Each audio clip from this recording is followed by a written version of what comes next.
In a card game, aces and eights are known throughout the West as a dead man's hand. There's a good reason for it, and this is the story of how the hand got its name.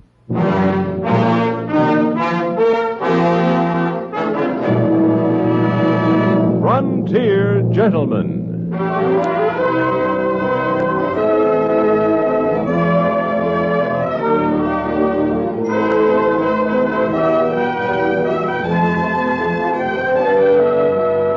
Herewith an Englishman's account of life and death in the West.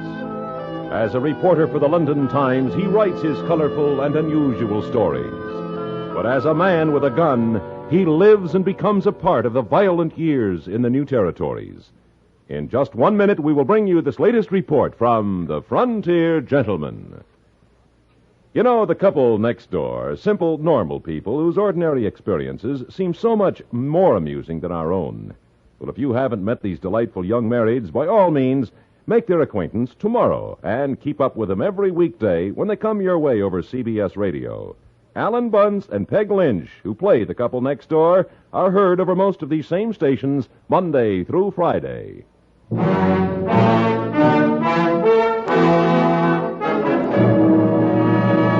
Now, starring John Daner, this is the story of J.B. Kendall, Frontier Gentlemen.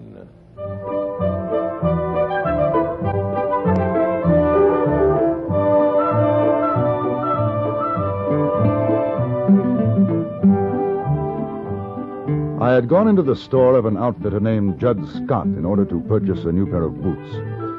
His was a thriving place of business in Deadwood, and I had to wait a good half an hour before Mr. Scott was able to attend my needs. He was an affable, if somewhat talkative gentleman, and his boots were first-rate.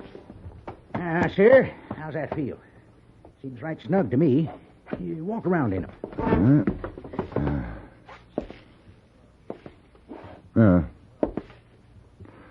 Well, the left one might be a little tight. Yes, here in the heel. Oh, she'll ease up, mister. Got to give the leather a chance to know you. Of course, now, if you got the time, I'm kind of pressed for the next couple of weeks, but if you got the time, I could make you a pair. Finest in Dakota Territory. I'm not sure how long I'll be here. No, I think these will do. Take off. I'll work it in softer for you. So you're a newspaper correspondent, huh? We've had 'em come through, but none from England. Must be pretty interesting in your line of work. Yes, it is. Quite.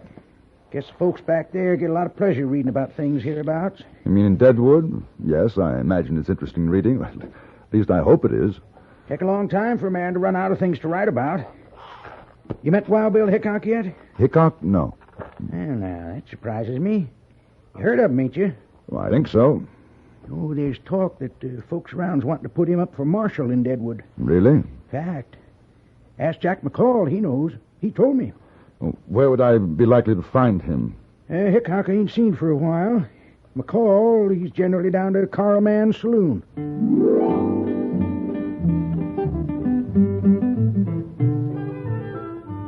I bought the boots and then walked down the street to Carl Mann's saloon. Even though it was early, I was rather surprised to see that the place was practically empty. A hatchet-faced woman was drinking at the bar, and I found McCall, a broken-nosed, sullen-looking man, sitting at a table playing a game of solitaire. Yeah, that's me. Who's asking to know? And J.B. Kendall. And what might your business be, J.B. Kendall? Well, Judd Scott mentioned your name. He runs the general store down the street. Judd Scott? Yes, that's right. Well, how come you want to talk with me? Well, as a matter of fact, I'm a newspaper correspondent. I write stories about what I see in the West. What kind of story you writing about in Deadwood? Wild Bill Hickok. Do you know him? Why don't you ask her? Hmm? Over at the bar. Calamity Jane. She figures she knows him better than most. Well, thank you, I will. Perhaps I can buy you a drink after. Sure, suit yourself. I ain't going nowhere.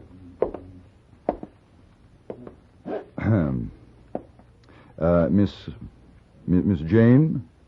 You talking to me? The name's Calamity. Ain't no miss on it. Calamity Jane. I'm sorry. I'm J.B. Kendall. A gentleman over there mentioned that you were a good friend of Wild Bill Hickok. Who?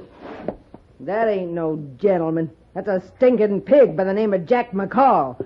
You've been sitting with him. Don't foul up the air around me. Hit the trail, mister. Well, I was hoping you could introduce me to Mr. Hickok. Hey, you English? Yes. Thought so. Knew an English feller down in Abilene. Wouldn't quit riding herd on me. Had to shoot him. Oh. New in town, ain't you? Yeah, just arrived. You ain't friend of McCall? Oh, no, I only met him a few minutes ago. What brings you? Well, I'm a writer. Newspaper articles for the London Times. You want to know about Hickok, huh? Guess you heard about me and Wild Bill, huh? Oh, yes. Fastest man with a gun you'll ever see. I ain't too bad myself, but I ain't nothing to Wild Bill. Come on over to the table. Bring the bottle, and I'll tell you about me and Wild Bill.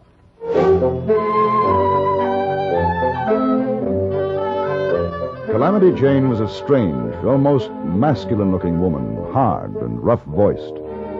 She told me of her exploits as a scout with General Crook's army in the war against the Sioux. But most of the time, she spoke of Hickok. About a half an hour passed when I noticed Jack McCall get up from his table and come toward us. Yes, sir. What Wild Bill done in Abilene, there ain't another man could have handled. Mister, I thought she was going to buy me a drink. Oh, not just now, Mr. McCall. I'm talking to the lady. But I see it's mostly listening. Ain't nobody gets talk much around her. McCall! You want me to put your eyeballs out with this bottle you open that barn door of yours just once more.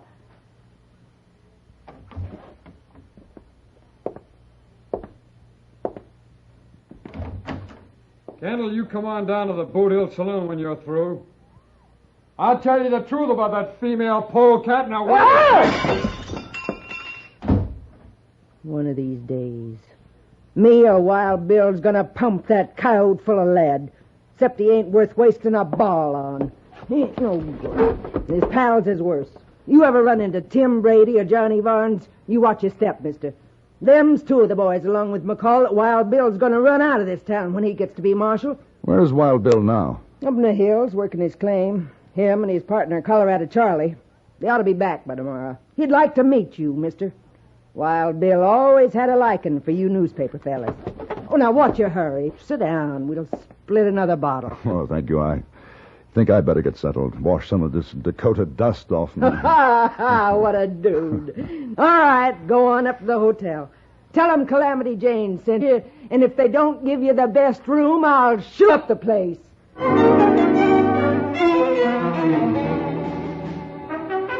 The recommendation was most effective. I got the best room in the hotel. 2 hours later, in spite of Calamity Jane's warning, I wandered down to the Boot Hill Saloon. I was curious about McCall and what he might have to say about Calamity and Wild Bill Hickok. I found him there, very drunk. He was talking to a heavy-set man who was chewing on an unlit cigar. McCall greeted me as an old friend. What do you say, Kendall? You had enough of that female one back, huh? Tim? Tim, this is the fellow I was telling you about. Kendall's his name. Mr. Kendall, how are you? Tim Brady. Mr. Brady, I owe Mr. McCall a drink. I came down to settle my debt. That's real fine of you, Kendall. Tim Kendall's on the Deadwood to write a story about Wild Bill Hickok, the new marshal of Deadwood. You go get yourself a drink, McCall. Sure. The new marshal of Deadwood. Please take a chair, Kendall. I wouldn't pay no heed to what McCall says.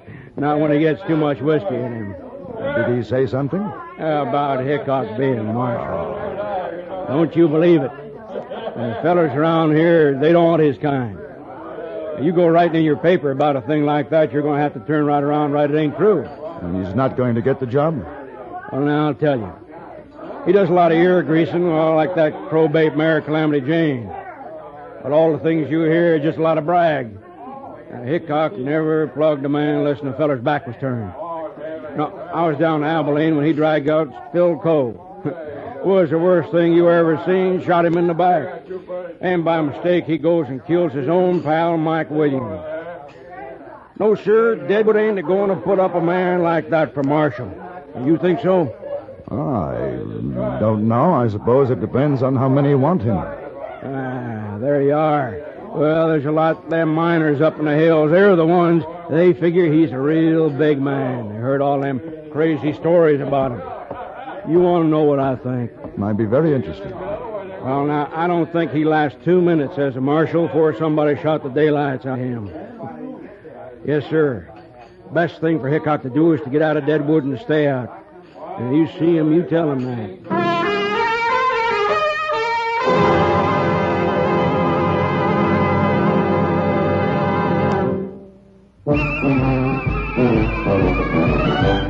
Of all leading filter cigarettes, Kent filters best, Kent filters best. It makes good sense when you smoke Kent, Kent filters best. Of all of the brands of cigarettes, Kent tastes the best, Kent tastes the best. A richer taste than all the rest, Kent filters best.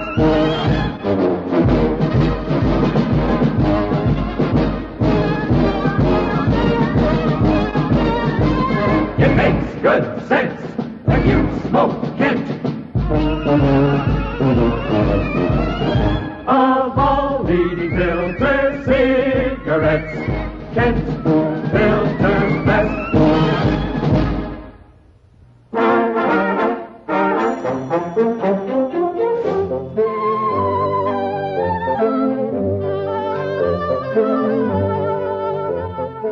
The next night, Calamity Jane introduced me to Wild Bill Hickok. He looked older and more tired than I had imagined him. As we sat in his room, I noticed that he blinked his eyes, rubbed them, and seemed quite nervous, constantly glanced toward the door. Calamity had gone out to buy some food. Me and Colorado Charlie, we had a rough week up in the hills. Kind of feels good to get back. You ever done any mining, Kendall? Oh, very little. Well, the best way is to get somebody else to do the work for you. Well, what do you think of Deadwood? Not much like London, I'll bet. No, it isn't. Yeah. Do a little cleaning up like I did in Hayes City, Abilene. We'll have a right nice little town. When do you expect to begin as marshal? Any day now. Boys are getting things moving. I saw a man yesterday, Tim Brady. Brady? He asked me to give you a message. Best thing for Hickok to do is to get out of Deadwood and stay out. That's what he said, huh? Yeah. You know why? They're afraid of me. They know what's going to happen after I get sworn in. I run them out. If they don't run, we have a showdown. Brady and his pal Varnes. They ain't got stomach for that. I gather they're the somewhat unsavory element in Deadwood. Mister, you ain't just milking pigeons. Them miners up in those hills, they'd be dead ducks for Brady and his gang, wasn't for me. This is the worst mining camp in the territory. Ain't been no law here since it started. Brady don't want none. That's how come the miners want me for marshal. Protection. I'm surprised he hasn't tried to get rid of you before this. That jayhawker knows what had happened to him in a shoot-up. He ain't likely to try nothing. Fella like that gets somebody else to do his dirty work. Hey! Oh, it's only me, Bill. Put away the gun. Told you, Charlie, you ought to knock. I keep forgetting. Here's J.B. Kendall. Going to write a story about me for an English paper. Yeah, I run into Calamity down at Carl's place, and she told me. Nice to meet you, Kendall. And you, sir. It's my old pal, Charlie Utter. Colorado Charlie's good enough. Kendall's been talking to Brady. That's so? Rest your saddle, Bill. You make me tired standing. Brady says I ought to get out of town. Oh, he'd like that fine. Yeah, he'd like that. Well, I guess I'll go wash up before Calamity gets back. Charlie, you staying around? Yeah, I thought maybe we'd go down to Carl's later and play some cards. All right. I'll be right back. Sure. Got a lot on his mind, has Wild Bill. He ain't usually like this. He seems to have trouble with his eyes. Oh, you noticed it. Yes. I wouldn't want you to say nothing in front of Bill. He's been scared he's going blind. Things sure don't seem like the old days. Oh, I gotta get these boots off. My feet's killing me. How old is he? But Wild Bill, let me see. 39. Of course, to hear him talk, you'd think he's closer to 60. I sure do fret over him sometimes. Always talking about dying, this and that. Tain't like the old days. He sure was a rip snorter. Oh, well, maybe when he gets to be marshal, everything will be like it always was.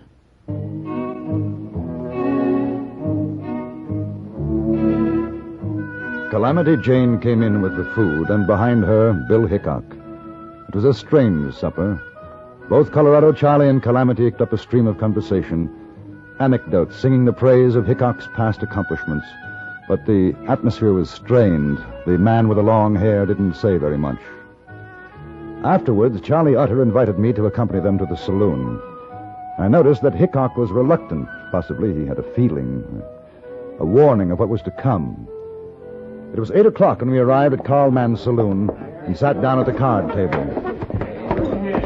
Charlie change seats with me. I ain't sitting with my back to the door. Oh, Wild Bill, you're getting worse than an old woman. May so, but that's the way it is. I like to see what's coming in. Well, here, take my place if you like. No, sir. All he wants is a catbird seat. That's how come he's always winning. You ain't moving, Bill. You got the right idea, Charlie. Wild Bill, you got your seat, and that's the way it's going to be. Carl, bring us a bottle of whiskey and a deck of cards. Marshal Hickok's going to be the big loser tonight.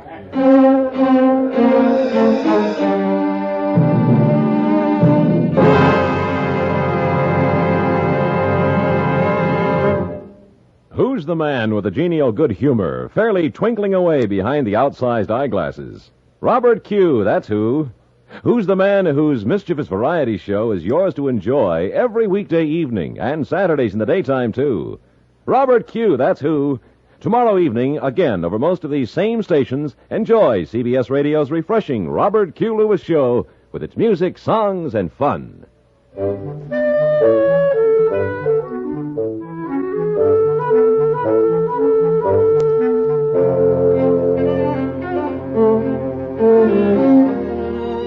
It was a friendly game, and we could see Hickok beginning to relax. He was a good player and held more than his share of winning hands. But while the game went on, there was something happening down the street in the Boot Hill Saloon. We didn't know it then, but after it was too late, we heard what had taken place. 3 men sat in a back room, one of them drinking heavily. This was Jack McCall. The other 2 were Tim Brady and Johnny Varnes, the leaders of the Toughs in Deadwood. I'm telling you, Jack, you'll be a big man. Why, sure. They'll look at you when you walk down the street. You know, they'll say, there goes Jack McCoy. Yeah, sure. Why, he killed Wild Bill Hickok. You hear what Johnny says? Yeah. Give me another drink, boy, huh? Why, sure. You know- Here, him a drink. He's in Carl's place right now. You could get him easy. Might not be so easy. Oh, Jack, you ain't afraid, are you? Oh, I ain't afraid. Are you sure? I ain't afraid, but it just won't be so easy, that's all. Of course, we could get somebody else to do it. We just figured, Now, Tim listen. and me. No, we figured that you was a I man ain't for the saying I job. won't do it, see? Now, Johnny, let me tell you, you know what we could do? What? We could maybe get that there newspaper fella. You know, Kendall. Well, he could write something about Jack in his paper. Sure. How'd you like that, Jack? In an English paper, it says there, Jack McCall shoots down Wild Bill Hickok. Why, you could go on the stage and make a lot of money over that. Sure. He's right down the street, Jack. I seen him myself. And you know what? He's sitting with his back to the door. Oh, now, you listen to me. How come if you was there, you didn't plug him yourself? Oh, Johnny, it ain't no use. He don't understand. No, all right, no, forget it. No. Forget it, Jack. Now, look. Go on, get out of here. Now, just Forget all asking him, about it. that's all. Just tell me, huh? How come? Because Calamity Jane and Colorado Charlie's with him. If they seen me, they'd know something was wrong. That's right. But not you, Jack. They wouldn't figure you drawing on Hickok. Yeah. That makes sense. Sure Well, that's does. all I want to know. I just want to know is why, that's all. Well, Jack, what do you say? Well, sure. Sure, why not? Sure. All right, give him a gun, Johnny. And don't you miss, boy, you hear?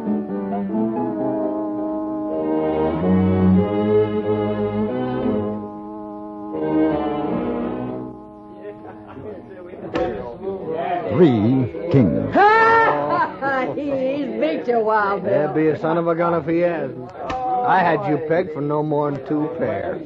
Kendall ain't the best player I seen, but he's sure a lucky one. All right, deal him out, Calamity. Yeah, all right. You know, I knew a fellow once down in Hayes City. He drew 2 cards to a royal. Luckiest thing I ever seen. Well, that's a loco thing for a man Oh, to do. sure it was. He took one look at his hand, he keeled over plumb dead. You know, I had a hand something like that. I won a Chinese girl with it a few months ago in Deer Lodge. Chinese? No kidding. What'd you do with her? Oh, I gave her to a man I knew. He married her. Yeah. I'll open for $1. Wait. Staying.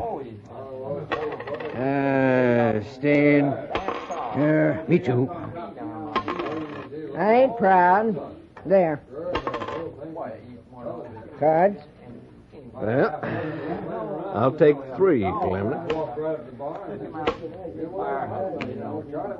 Kendall? 2, please.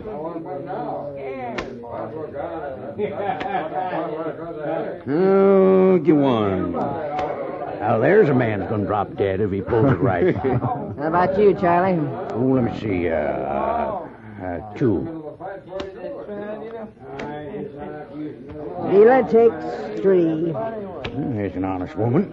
That's one thing I ain't and I never hope to be. You're a bet, Wild Bill.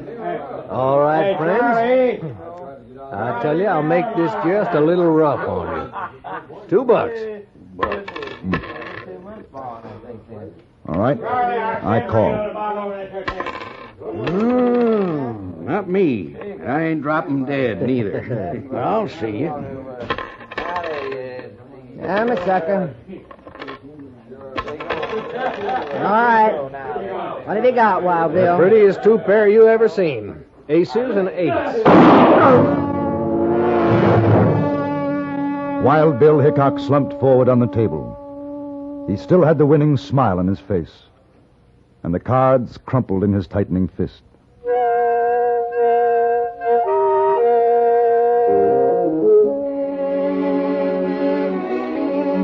It was Calamity Jane who found Jack McCall. He was hiding in a butcher shop nearby. Colorado Charlie and I dragged him away before she had a chance to use the meat cleaver she was holding. We found 6 cartridges in McCall's gun. The only one to fire was the first, the one that killed Hickok. The other 5 were defective. Before I left Deadwood, McCall was tried for murder. But Brady and Barnes must have chosen the jury themselves, because the final verdict was not guilty.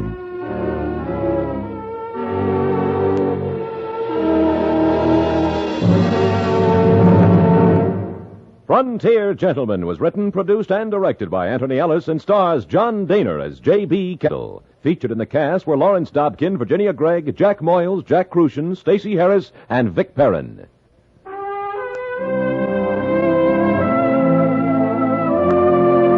Join us again next week for another report from the Frontier Gentleman. Bud Sewell speaking.